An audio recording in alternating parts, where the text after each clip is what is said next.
3, 2, 1, action. Good afternoon.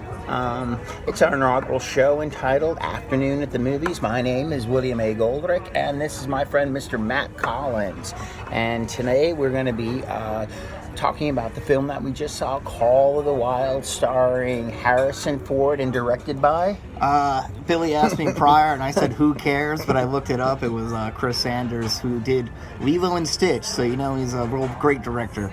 Well, let me open it up with, and I want to kind of say that I like the film. I thought it was cinematically brilliant, and I really enjoyed the dog story because I love dogs, and I think everybody, no matter who they are in the world, has a dog story.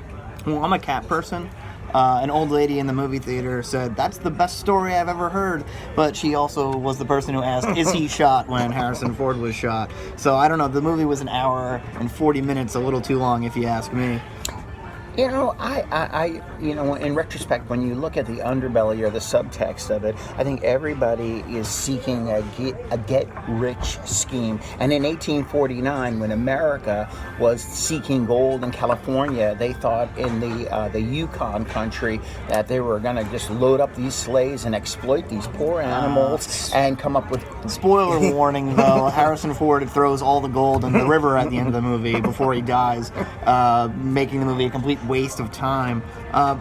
You got any pros, Billy? Outside of the nature looking beautiful, and maybe I liked Hawk from Twin Peaks making a short cameo. Well, you know what? I thought that it brought back home for me in my history lesson in 7th grade with Mr. Fitzmaurice, and he used to tell me about the 1849 boom and bust communities where, you know, they were small towns and they were boom and bust. And my cousin, actually, I spoke to him on the phone, and he tells me that some of these towns still are in existence, but nobody inhabits them because they were during the boom and bust community. So I was fascinated with that and how they existed and the lawlessness. I have almost nothing positive to say about this movie. If I wanted to see a 49ers Gold Rush, I'll rewatch the Super Bowl.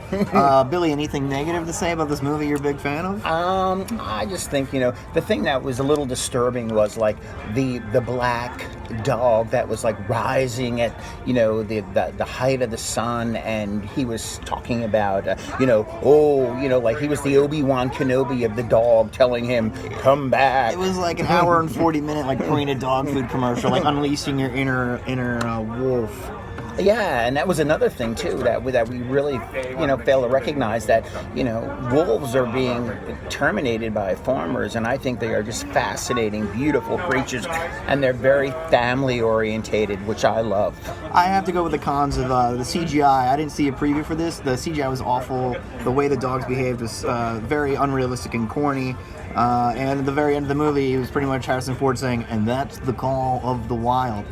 Billy, I'm going to give it we do an out of 10 scale. I'm going to give it a 2 out of 10. I thought it was awful. 2 out of 10? I'm going to give it a 5.5, Maddie, because I just love the perspective of everybody having a dog story, and the dog story being retold for generation after generation to know about the historic significance of dogs and the 1849 gold rush in America. I would call that an unoriginal screenplay and not worth making.